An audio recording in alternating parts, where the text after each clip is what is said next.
Hi, welcome to yet another exciting episode of Be Positive on etbranddegree.com.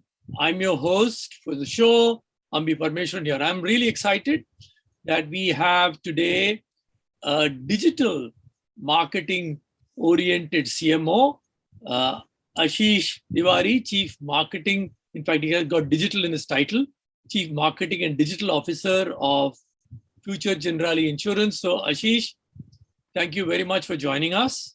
Thank you, Ambi. Thanks for having me.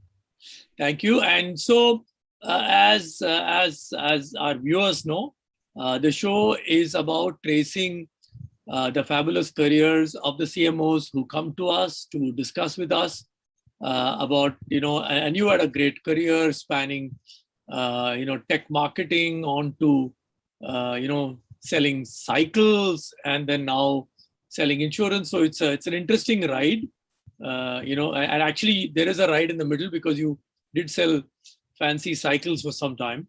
And so I'm sure we will learn a lot by understanding your journey, both your family and your education, and then of course your career over the last 20 years. So before we kind of get into your career, what we want to know is to know the Ashish Tiwari, where you were brought up.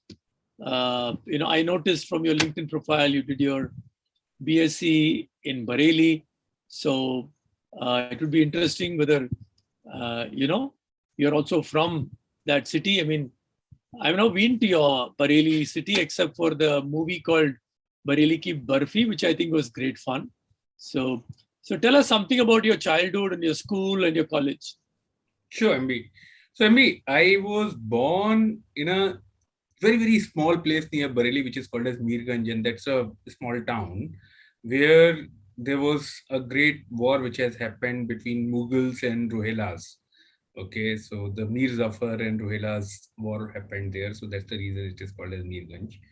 Okay, so I was born there. My dad is into government services, so I have traveled virtually in multiple parts of UP, smallest of the town. So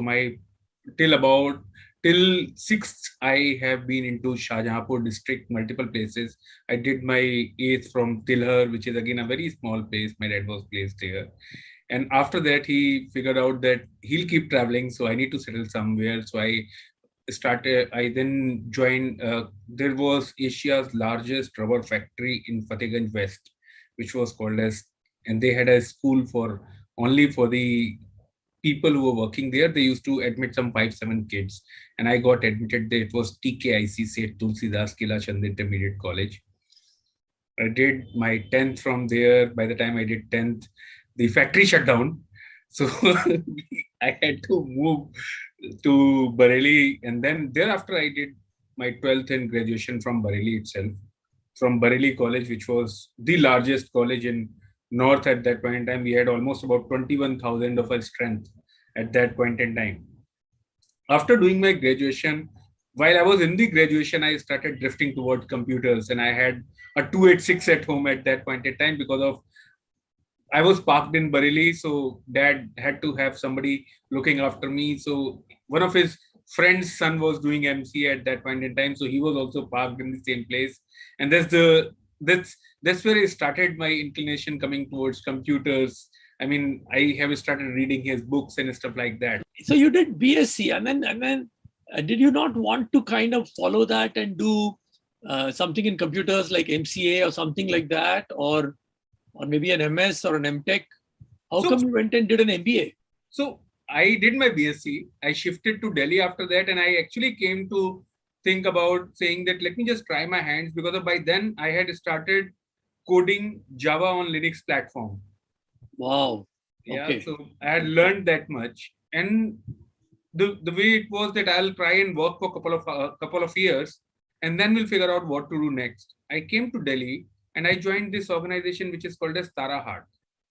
Okay. Tell us about it, because I found that very fascinating. And how it actually works with rural consumers. So, yes, after BSc, you joined that organization. Okay, tell us about that organization. It looks very interesting.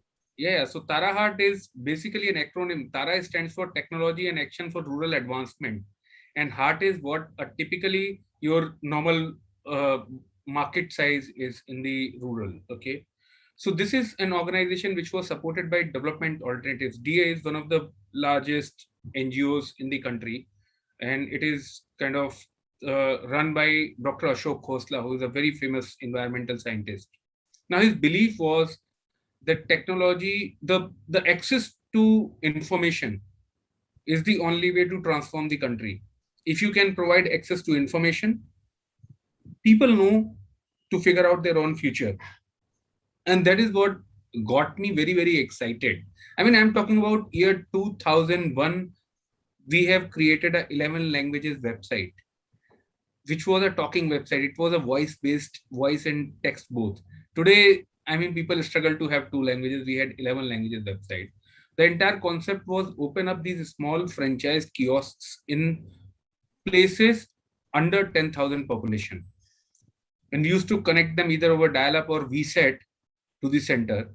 And then from here, you have different products and services riding on those things. And to sustain, and these were like village, there is a typical word which is called as chopal. So this was I like mean, ITC did that, right? ITC did e-Chopal 10 years ago. ITC did ITC. So in fact, ITC, e-Chopal, there was a Gramdoot which was on e-commerce, and Tara Heart. All three are Sasakaba Award winners organization. Okay. Okay. So they won Sasakawa.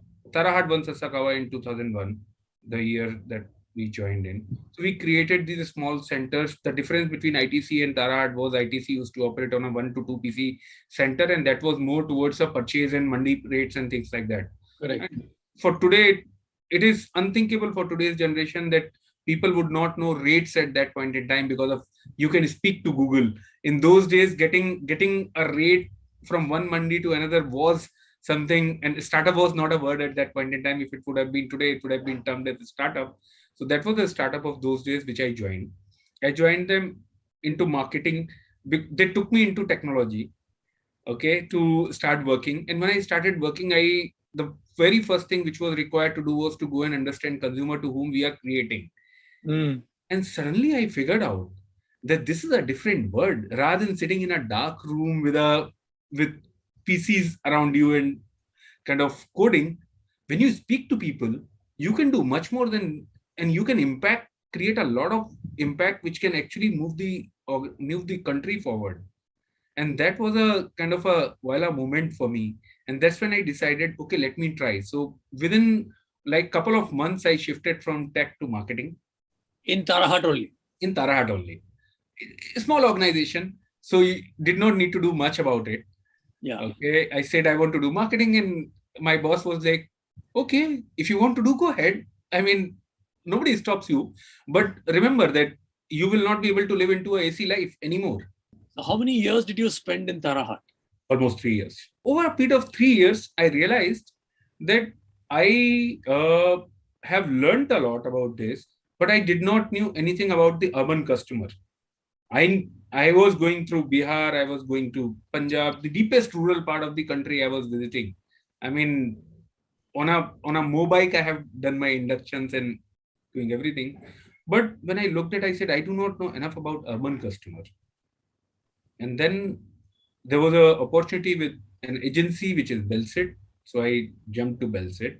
The clients were Nokia, General Motors, eBay. And this was what? Was it a communication agency, ad agency? Was it a program?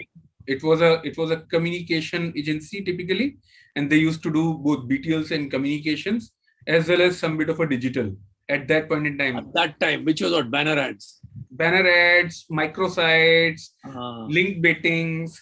So you do SEO was link betting at that point in time. Some bit of emailing. We also, I mean, at that point in time, we started doing SMS campaigns. So 197 has just come up. We had a tie-up with 197 and SMS campaigns and those short code campaigns. And you talk about, that was digital at that point in time. So, and because of I came from that bent of mind, so I was took there. So I was leading the Nokia project. And Nokia project, one of the things we created was Nokia on wheels. So whatever Nokia runs online, we used to take it to offline to deepest both urban and rural parts. So at one point in time, we are doing something in like a Engage kind of a launch. Engage was the first, the 6600 was Nokia's first color phone. Then came Engage, which was a gaming phone and things like that. So did that for multiple parts with in the country. For Bazi, it was a very interesting assignment of transitioning from Bazi to eBay. How do you keep sellers connected? How do you get more buyers on platform? And how do you transition everything? How's eBay doing in India? I heard it. I remember they bought this Indian company called Bazi, right? And Yes. then is is it still a very hot company globally? I remember Meg Whitman was the CEO, and then I think she went on to, I don't know which company. She went on to another big company. But is eBay still around, or? eBay, I don't think so, is around now as much as it should have been. I mean, I feel sad at times that they were the pioneers of the entire e-commerce, at least C2C commerce. Yeah, And yeah, so yeah. I that mean, today customer you have a lot of OLX and so many other brands precisely. which are doing the same, what you're saying, C2C commerce. But I think Bazi and eBay were the original pioneers, right? Yeah. Bazi pioneered it. I mean, if you remember the entire ad campaign of Bazi and then the hammer coming down and things like that. So that happened. I was there at Belset. That was not a very long stint. It was almost about a couple of years of a stint. I was also doing MBA at that point in time from LBS.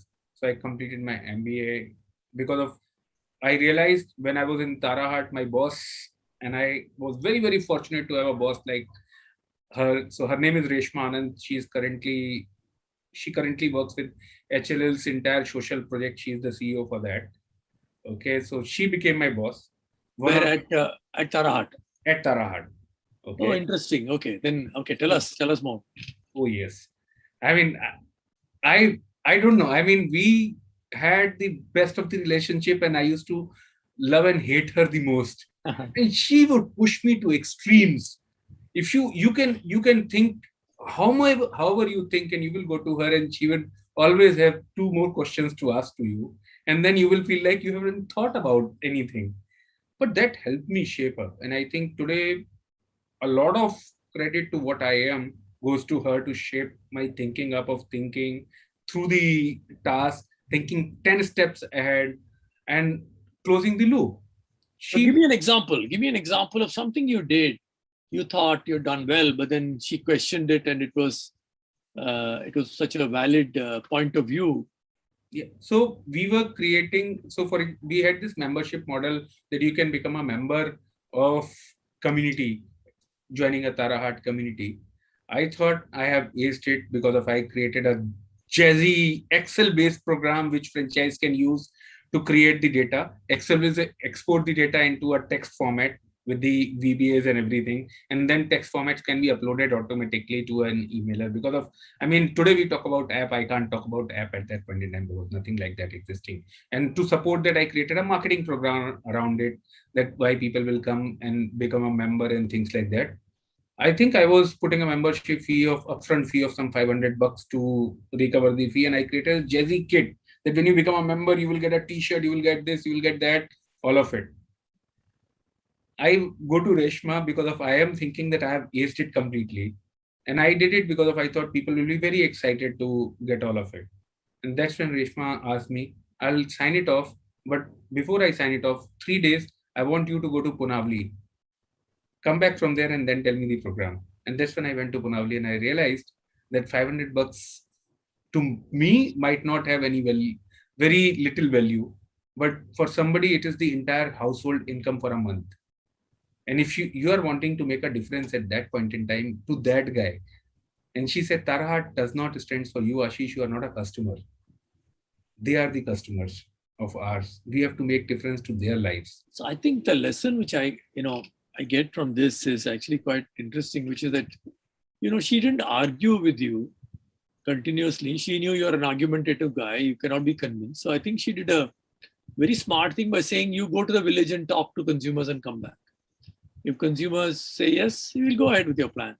If you get some new insight, and she knew she could trust you, right? That you will not come back and say, Reshma, consumers will love it. They are willing to pay 500 rupees and they want 2 T-shirts, they want 3 pens. So that's also there, right? I mean, she could trust you to do a genuine job and go and talk to consumers and come back with a genuine point of view, which is what you did, which I think is quite amazing. So great. So from then you joined HCL, right? Yes. How So did that happen? after Bellset, when I was working with Bellset and I was doing this Nokia and everything, I think guys in Nokia were completely amazed by the things we were doing at that point in time. I mean, every month we used to do almost about some upwards of 15 to 20 lakh of consumer contacts and get their data and then follow up on that, push them into NPDs, Nokia priority dealerships and stuff like that. So HCL was their distributor. Okay, so that's when I got through somewhere the word traveled and I got kind of called up there. And I said I will not work on Nokia, but on anything else. So another learning which I this was a learning in Bellset which I got from my boss who said me who told me that if you want to become a better marketer, you need to learn different sides of consumer. We might think that as a marketer, you might think you know about consumer, but the day you think that you know about consumer will be the day when you will be completely wrong. Mm. Okay, so keep learning new facades. Different consumer interacts with different category very, very differently. And if you get a chance, always work in a different category. And I have kept that with me. I have never worked in same industry twice. So after selling mobile phones in HCL, did you go to sell laptops or did you? Yes, laptops. So I became the product and consumer marketing head. Finally, I left like that. I was a product manager earlier.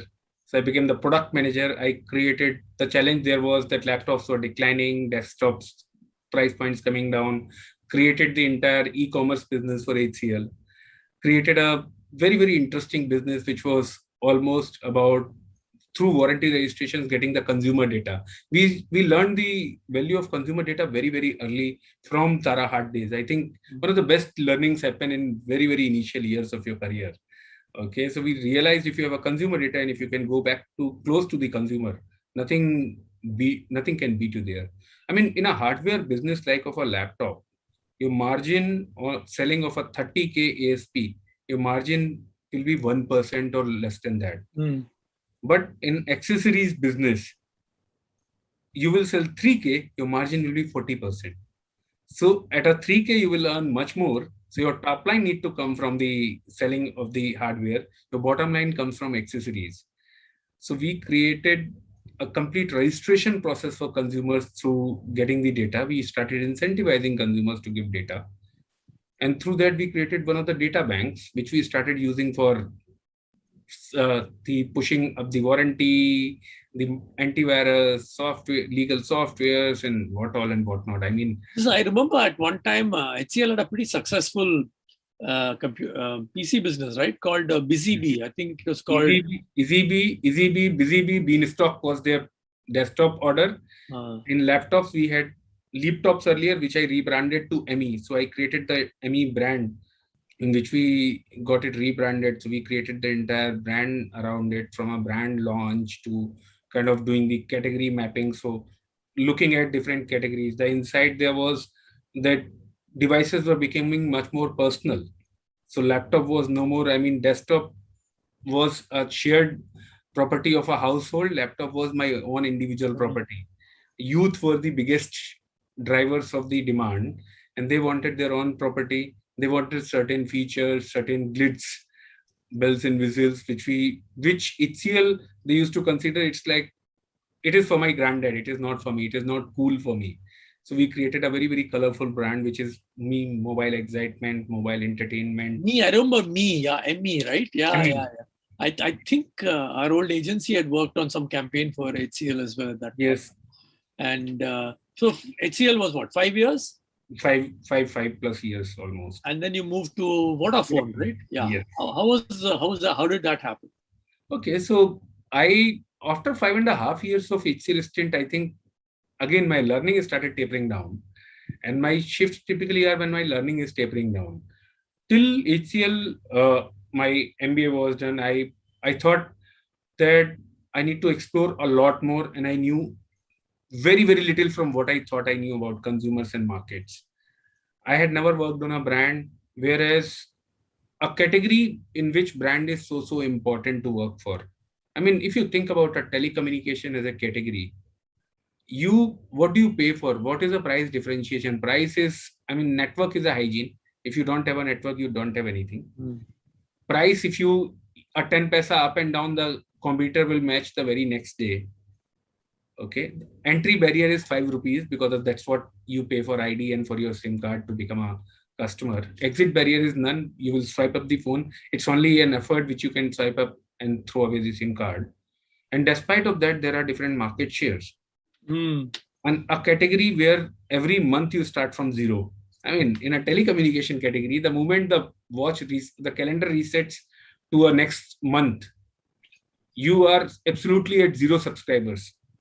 And then you start, and telecom is a category where you sell liability. Marketing creates the asset. So sales is supposed to create a liability on company. When you recharge, that's a liability standing on organization. The company can't realize revenue on sale of recharge. Okay. The revenue gets realized when somebody talks. So marketing is revenue generator, sales is liability generator. And when I started learning about it, I was like, wow, this is very interesting. From selling devices and high-end PCs, how does this happen? And then also I wanted to experiment with a category where there's a huge amount of retailer base. So I shifted to Vodafone. My first stint was looking at the trade, which was very, very important. So I looked at the trade marketing, realized, and here again, my learning about going back to consumer and working with the consumer help. So, I mean, I still carry that. When I joined for first couple of months, I remain in the field. Just be with the frontliner, sit on his bike, sit on his cycle, go and figure out what is happening in the market. This was Vodafone was when? Was 2011. Oh, 2011. Okay. Yeah. By then, no, Jio had not yet come. No. Jio came in 2017, 17. And that time had Tata Docomo come? No. Tata Docomo was there at that point in time, but they were typically on that. Virgin was there. Virgin. If you remember, the Virgin was there, Tata Docomo was there. So all of them were there, but Vodafone was ruling at that point in time. So we had the lion's share of market. Yeah. Vodafone was a very, very powerful, very powerful brand. Yeah. So from Vodafone, how did you move to? So you, just to come back, you started in rural, Tarahat, then you went to mobile phone, then you went to laptop, then you gone to telecom, and then you went to cycling. No, after telecom, I had a stint with Jubilant into adhesives, wood finishes. Acha, wood finishes. Woodworking adhesives and finishes. Okay. So that was there. The challenge was all about how do you compete against Pidilite. There again, we used technology. I mean, the irony of the situation was that our top line was almost equating to the marketing budget of Pidilite. So you are trying to compete against a leader who has renamed the category. Today, people don't go and say, I need adhesive. They say, Mujhe Fevicol de do. Okay. Yeah. And everybody looks up to marketing, say, how do you create demand? We again go back to market. I was like, what did I do to myself? Why I have to take these kinds of punts on my career? Because when you join and you suddenly realize you're faced that kind of a dilemma saying, what do you do? And we realized that why do I need to speak to consumers? This is not a consumer-led category. This is an applicator-led category. Because of every customer you meet, he says adhesive is a category whereas the failure gets reflected. The success does not. If I ask you which adhesive is used in making of your door or your shelf, you would not know. But the day it does not perform is the day you will say, "Isme kya lagaya tha, nikla kyun?" So for that, what you do is you ask the applicator who you consider that he is an expert, and you say, "Tumko jo lagana hai lagao, ye sahi hona chahiye." That is what you say, because if you are not doing it yourself, he said, now is a problem which we can handle. So I didn't know anything about woodworking. I knew about telecom. I knew about IT. So I said, let me use my existing learnings. And we created a complete loyalty program for applicators through a app-driven loyalty program. The competition also had a program, but there was an offline program. So people need to, if you remember, in good old days, you need to get those coupons, which you need to put it into a booklet, and then go to that booklet to a retailer to distributor, and things like that. That was the existing program in the market. We created an app not for applicator. We said we can't change the preferences and behaviors of applicator. We created an app for retail team and changed their entire KRA from saying that your job is not to do a primary, not to sell to a distributor or only a secondary where you are doing putting a retailer. I will look at a placement and I will look at a registration of how many applicators you get. And then we used voice and data. So applicator had to do a missed call and everything was doing like a telecom. The coupon, which will go on a product, you don't need to save that coupon, just scratch it. Like you recharge your telecom phone, mobile phone, you do a recharge and your account gets recharged. You want to redeem, you don't need to go to any retailer. You again call up a call center. They will send the gift directly to your home. So you took a lot of your learnings from your mobile phone marketing to computer marketing to telecom marketing into selling adhesives. So from adhesives, you moved to a very different industry. Yes. Right? You went cycling. Yes. So I think till adhesive, I had seen different industries, but I have never worked into an industry whereas there is no problem today. You are a leader, there is no problem today, but the problem is going to come 10 years later. And you are solving for a futuristic problem today. If you look at Hero Cycles, which was the feather brand, you had Firefox, you had Oma, you had everything. What is the problem with Hero Cycles? Hero Cycles, there is no problem today. They are leaders. You can't, they are behemoth of cycling across the globe. Adult cycling is on rise. But you know what the problem is at that point in time? Cycling, number one, in kids was not considered as cool. You are running the Hero Cycles digital and marketing program for India, or was it for the world? For the world. So we had Hero Cycles here. We had acquired companies outside where we had. So I had launched the e-commerce here. I had launched e-commerce globally. So I was kind of sent to Manchester to do that. We had Evosat there. So I had launched InSync bikes and multiple platforms there. So we were doing Europe, we were doing India, all of the globe. Got it. And I was told there is a complete shortage of cycles today. Yes. Because people have, because gyms are shut, because of AC, people don't want to go to the gym. So a lot of people have said, look, I might as well walk, or walking is so boring that cycling is more cool. And cycling is, so is that a global phenomenon? I think that's a global phenomenon which has happened during the lockdown. While I was not there in the cycling industry, but whatever my friends they had told me, India in particular, it happened because of India runs on a cycling average stock of almost about a month and a half, 2 months. Nobody has more inventories than that. Okay, and there are some parts which are imported, so that created a demand and supply gap at that point in time, and people wanted cycling really, really badly. Also, it was because of, see, in India, cycling does not happen for multiple reasons. Why is our cycle penetration so low? Is it poverty? Is it lack of knowledge? Is it multiple things? So one is certainly the poverty which is there. Second is also about the infrastructure. I mean, people don't, we don't look at cycling as, and that's what my job there was, at least to adult cycling, make it a cool thing to do.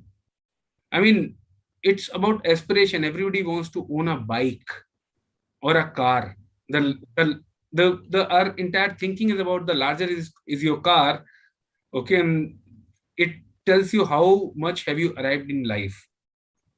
We don't look at it as a means of transportation. We look at it as means of our own persona. Exactly. So, okay. So from Hero, you moved to the place where I am right now, Future Generali. 2 years ago, right? Yeah. Almost 2.5, 3 years now. I'll be completing almost 3 years. So Hero, I had done pretty much. I had set up their entire e-commerce, their advocacy platform, their entire brand structure and everything, what I was supposed to do. And at that point in time, life was very, very cool. It's the leadership product you are working with. I was working with Mr. Munjal, so that was very nice learning and everything.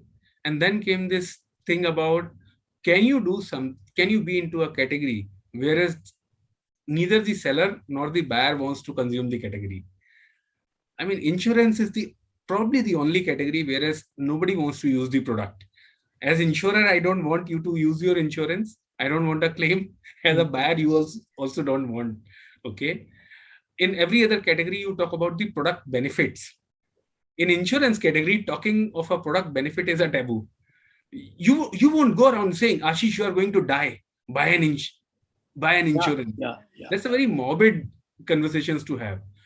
The challenge was how do you grow in that category and how does a marketer helps in that category? And that's when I joined there as a head of marketing and digital, which kind of later on I got elevated as a chief marketing and digital officer. So this is a what? It's a multinational, right? It's a Generali group. Which is what, French or This is a Italian group. Generali. Italian? Okay, Italian. So okay, let me come to where we've spent a lot of time. So I want you to talk about the digital marketing landscape. Uh, you know, uh, what do you see going forward?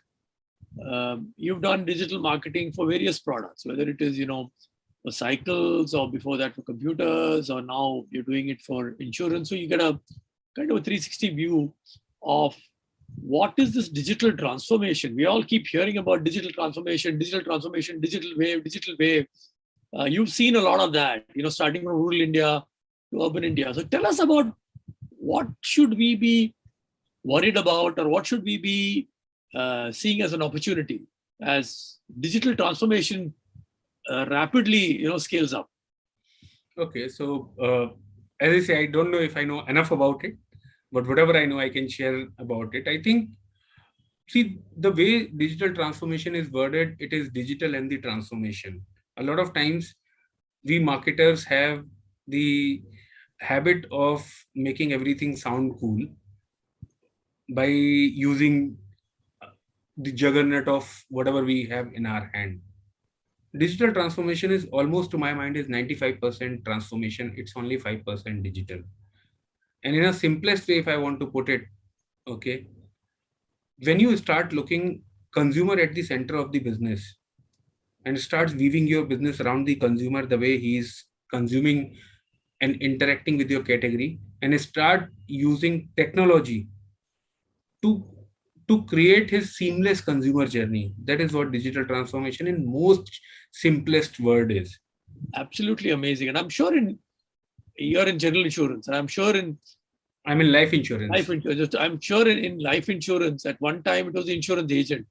Now, I don't know what percentage of insurance is today sold without any human contact for the industry. Is it 5, 10, 20, 30%? So if you look at globally, it'll be almost about upwards of 10%.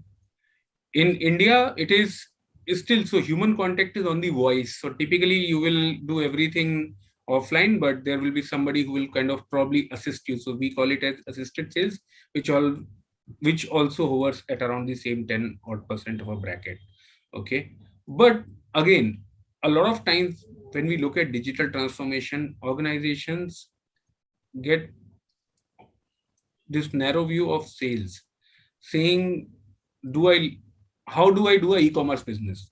There are two different things. And a lot of times a question comes to me from friends, from multiple people who know that I work into digital, saying, I want to start selling I am doing a digital transformation project. What are you doing? I am starting to sell on Amazon. I say that's not a digital transformation. That is about a typically e-commerce business.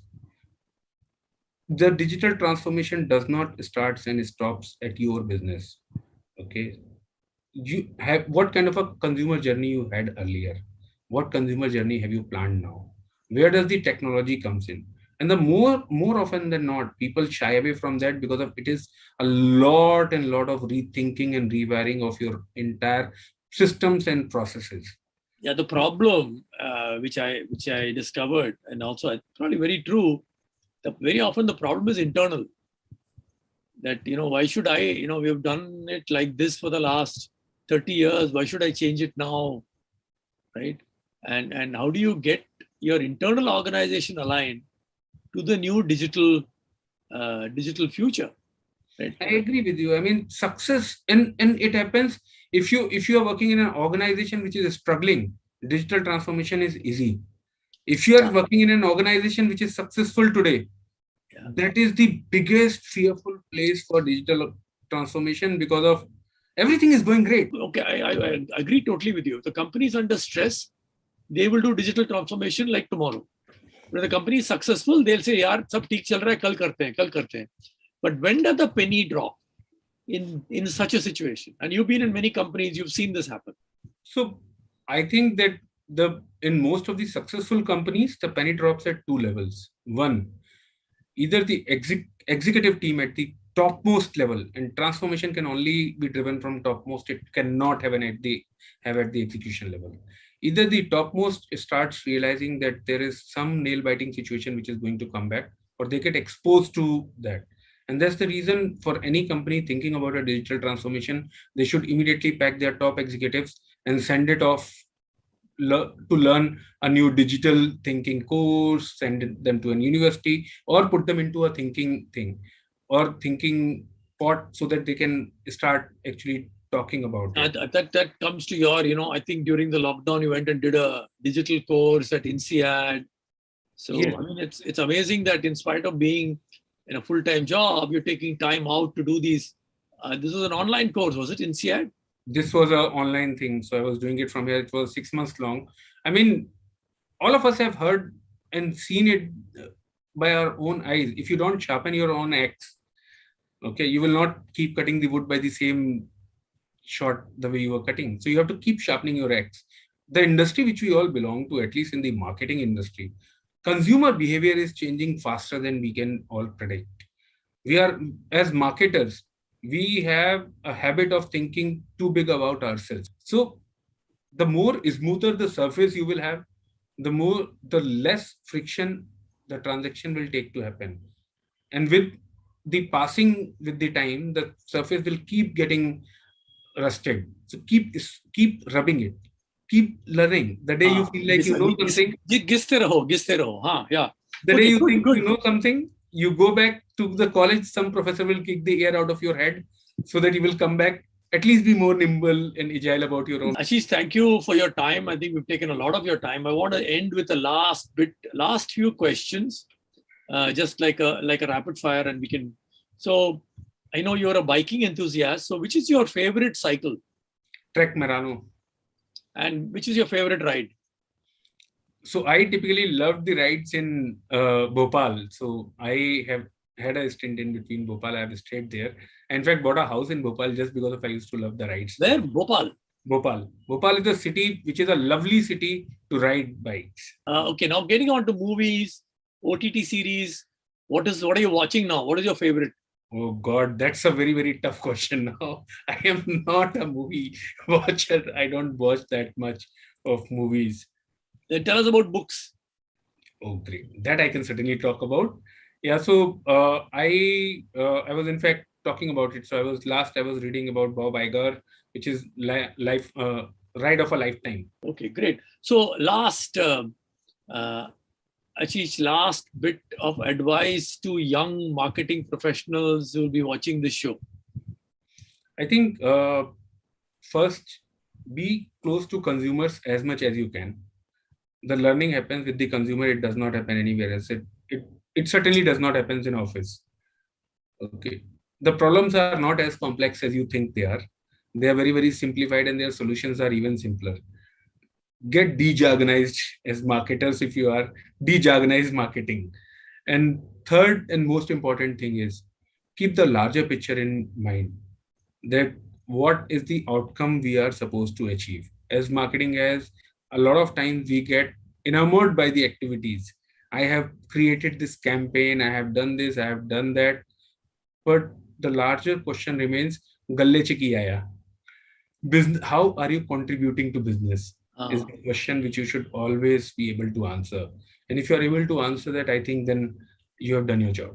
Galle ji ki aaya is a great line to remember. So, Ashish, thank you very much for your time. Ashish is, viewers, all of you know, he's a chief marketing and digital officer of Future Generali Insurance, and he told us all about his education and his passion with computers, which started with a nice little IBM PC 80, and then to coding in Java, and then working in the social sector with Tara Hat, and then of course working on brands like Nokia, HCL's multiple computer models, then to Vodafone, and then Hero, Cycles, to Jubilant, and then to, of course, now Future Generali. So thank you, Ashish, for joining us, for sparing us this valuable time.